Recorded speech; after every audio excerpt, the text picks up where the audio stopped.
Hai guys, balik lagi sama gue Revin dan ini adalah Indocine.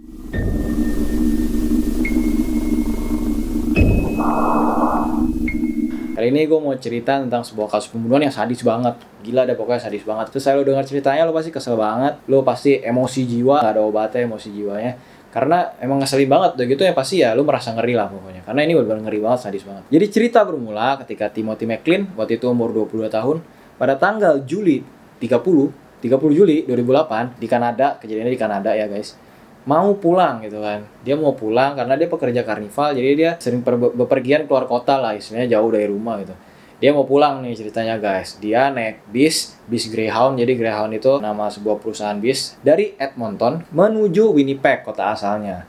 Jadi dia naik bis jam 12 siang. Dia duduk di baris paling belakang tapi nomor 2. Jadi ini kamar mandi, barisan kosong, nggak ada orang di situ. Terus barisan yang ini, nah itu di situ tim duduk sendiri. Dia menikmati perjalanan sampai kira-kira jam 6:55 sore. Bis berhenti di Erickson. Buat apa? Buat ngambil penumpang lagi istilahnya gitu kan. Banyak penumpang baru naik. Salah satu penumpang yang naik adalah Vince Wei Quang Lee. Susah banget namanya. Jadi si Vince Wei Quang Lee ini umur 40 tahun waktu itu. Kepalanya botak, gundul gitu kan. Waktu itu pakai kacamata hitam. Dia itu seorang warga Kanada tapi berketurunan Chinese. Namanya aja Wei Quang Lee gitu kan. Kita sebut Lee lah ya, biar pendek gitu kan. Yang si Timothy kita sebut Tim sekarang, oke? Jadi ketika Lee naik bis itu, Lee itu duduk paling depan.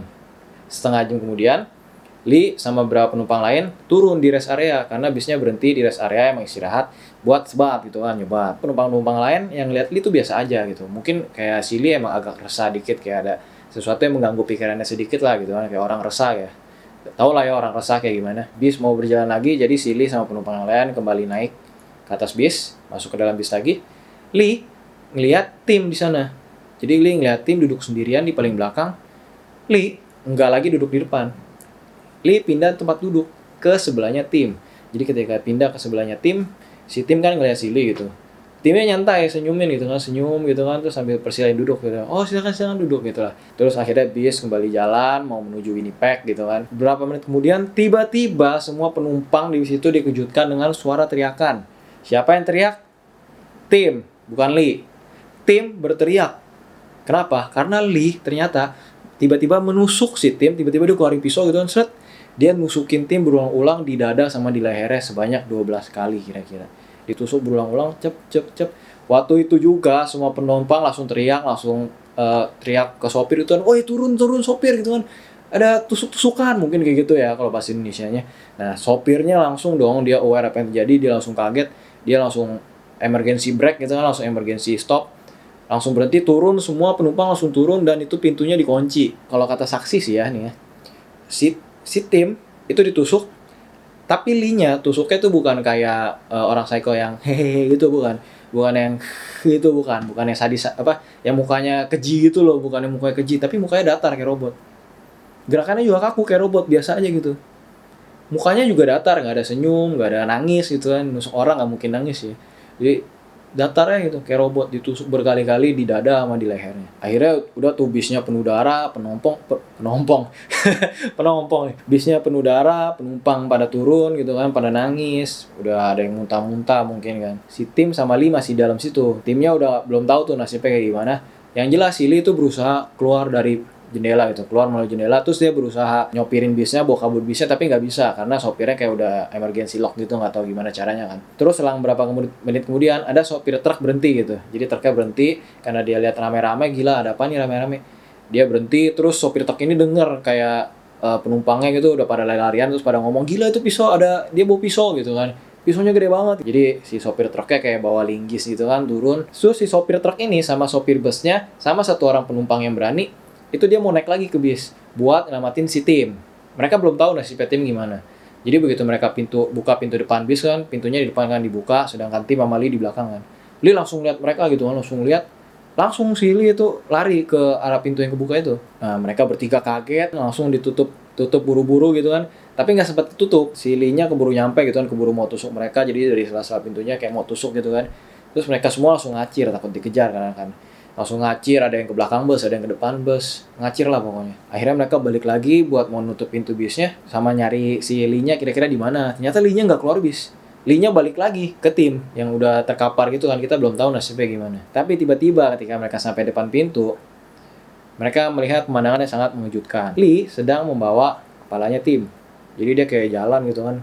Kayak jalan gitu, kayak di catwalk aja jalan gitu. Di busnya, jalan. Sambil mamerin kepalanya tim itu ke semua penumpang yang di luar gitu. Termasuk ke 3 orang ini yang di depan pintu bis. Mereka bertiga tadi yang mau nyelamatin tim, langsung gak jadi. Mereka udah tahu lah timnya meninggal gitu kan, udah gak bisa selamatin. Akhirnya sopirnya tutup pintunya gitu kan. Tutup pintu, kunci pintu bisnya. Ketika itu, si Lee ngelihat ke arah mereka bertiga sambil megang kepalanya tim, terus kepalanya dijatuhin gitu aja, tek gitu, mukanya datar kayak robot, sama sekali tanpa ekspresi, datar, psikopat banget lah pokoknya kan. Selang berapa menit kemudian, karena udah dari tadi ada yang telepon polisi kan ya, pasti polisi tuh datang. Jadi selama polisi datang, si Lee itu balik lagi ke jasadnya tim. Ngapain? Dia potongin jasadnya tim. Jadi tangannya dipotong, kakinya semua dipotong, terus perutnya dibelek, isi perutnya semua dikeluarin, jantung-jantungnya semua dikeluarin, kepalanya udah kepotong, itu hidungnya dipotong lagi, dia potong lidahnya, potong telinganya juga, sama matanya tuh dicabut. Polisi berusaha negosiasi baik-baik ke si Lee buat keluar baik-baik gitu kan, tanpa perlawanan. Lee nggak mau keluar. Sampai 2 jam kemudian, Lee berusaha kabur dengan pecahin kaca jendela bus. Akhirnya kaca jendela bisa pecah. Terus begitu Lee mau lari gitu kan, polisi langsung ngejar tuh. Akhirnya Lee ditembak pakai taser gun yang listrik itu. Ditembaknya perlu 2 taser gun buat menjatuhkan si Lee. Mungkin karena dia emang psikopat banget, terus badannya gede kan, 180 cm gitu. Nggak tahu ada hubungannya apa enggak kan. Ditembak gitu kan pakai taser gun, dia jatuh, udah gitu langsung diborgol segala macem lah pokoknya. Langsung dibawa ke truk yang gede, bukan mobil yang kecil loh.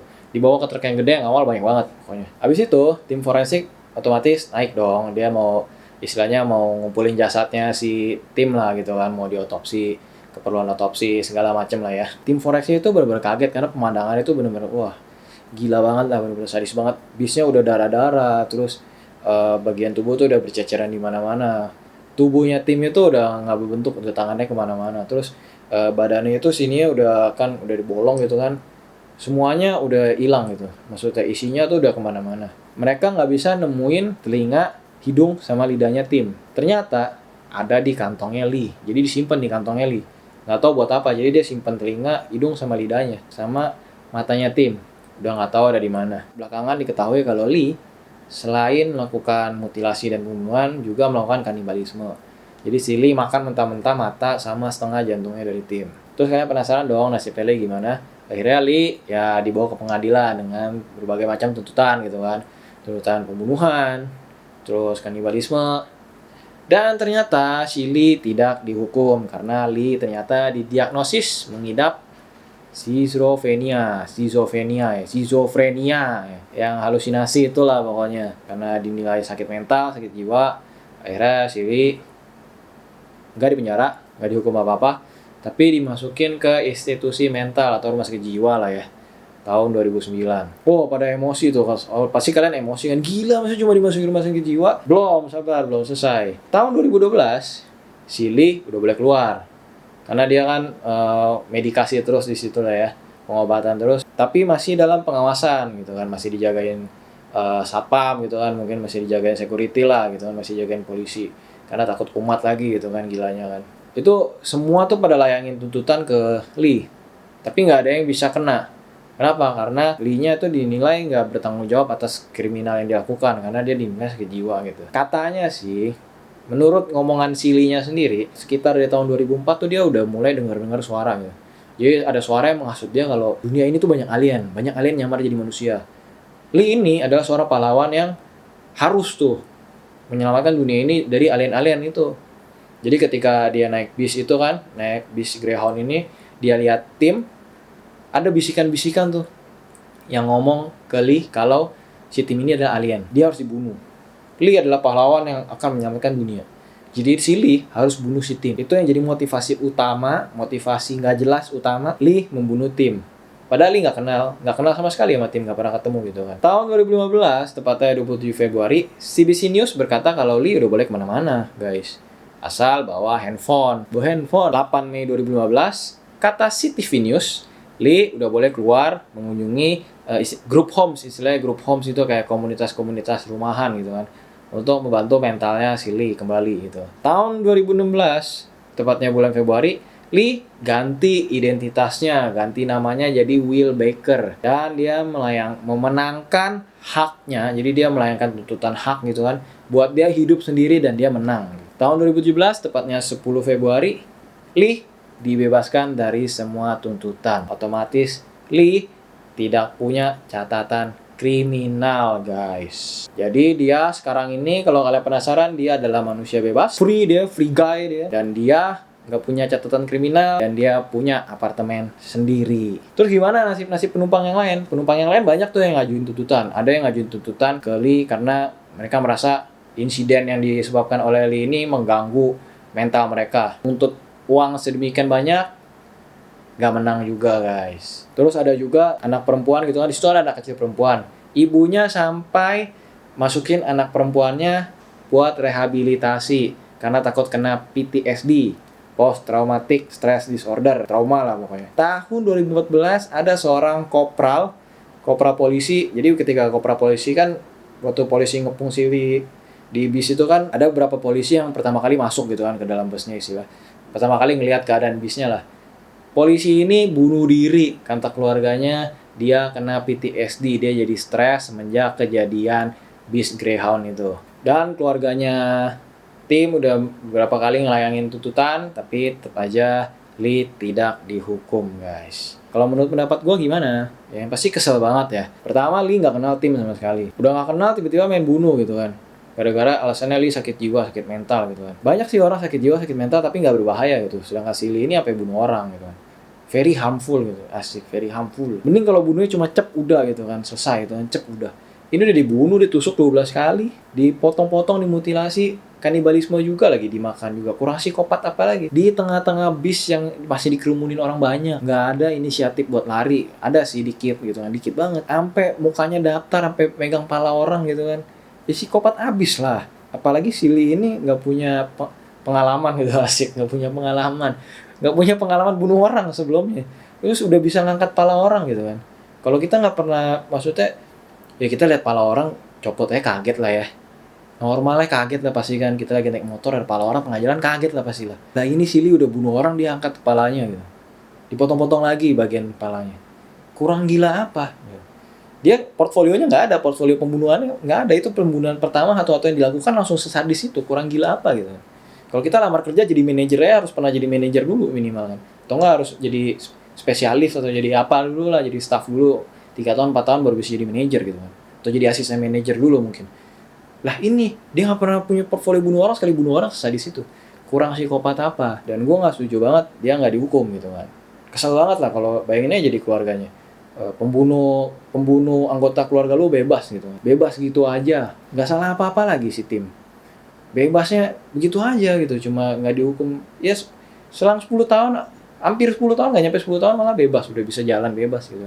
Dengan alasan dia sakit jiwa. Ya kalau gue jadi pemimpin negara sih ya, pemimpin dunia ini gitu kan, pemimpin bumi, planet ini gitu, pemimpin alam semesta, gue bakal cabut tuh hak asasi manusia semua terdakwa gitu. Yang udah terdakwa, tersangka sih masih boleh lah punya hak asasi kan, belum terbukti salah. Terdakwa yang udah tangkap basah, mau dia gila kayak mau dia waras kayak, buat apa lagi dia punya hak asasi manusia? Dia udah melanggar hak asasi manusia orang lain kan istilahnya. Dia masih bisa ditemani pengacara lah, masih bisa dianggap gila terus bebas gitu kan. Dan emang banyak sih teknik-teknik psikopat dulu, pembunuh serial dulu gitu, yang mereka nggak mau dihukum terus mereka pura-pura gila gitu kan, biar dinilainya gila gitu kan, jadi nggak dihukum. Menurut gua ya di mana keadilan itu? Tim umur 22 tahun masih banyak waktu, ya dia masih bisa jadi orang banget lah pokoknya, masih banyak banget masa depan dia tuh, masih luas banget. Berakhir gitu kan di tangan Lee yang nggak ada apa-apa gitu kan, tiba-tiba main bunuh gitu aja. Kesel gua. Oke guys, jadi itu ceritanya. Pesan gue sih hati-hati di jalan, kita nggak tahu apa yang terjadi gitu kan. Kayak tim, mungkin tim kalau telat naik bus dia selamat gitu kan, yang dibunuh orang lain gitu kan. Siapa aja di bus itu bisa jadi korban sebenarnya. Kalau nggak ada tim mungkin orang lain korbannya. Coba kalau dia telat gitu, ada bagusnya juga telat ternyata. Ya kita nggak tahu lah apa yang terjadi gitu kan. Selang 1 menit 2 menit itu udah nyawa gitu mainannya gitu kan. Sama ya hati-hati sama stranger, karena kita nggak tahu stranger itu apa sih yang di otak dia gitu. Manusia itu kulitnya sih simple, sederhana, tapi otaknya itu kan rumit. Kita nggak tahu apa yang terjadi di kepala, di hatinya, di mentalnya, di jiwanya, kita nggak tahu sama sekali. Jadi always hati-hati guys. Dan kalau kalian suka gitu kan sama cerita-cerita kayak gini, kalau kalian tertarik buat dengar cerita lebih lanjut, mohon di subscribe, mohon di like, mohon di share, mohon juga komen, supaya ketika ada kasus baru yang lain, gue lebih semangat nyeritainnya gitu. Dan gue usahakan kasus-kasus yang gue ceritain ini kasus yang kalian belum pernah dengar ya, yang ya jarang didengar orang lah, supaya kita nggak melupakan kasus-kasus ini, kita nggak ngelupain korbannya, kita juga nggak ngelupain psikopatnya, makin benci sama psikopatnya bahkan ya kan, makin kesel gitu sama psikopatnya. Oke guys, itu dia tadi, bye bye.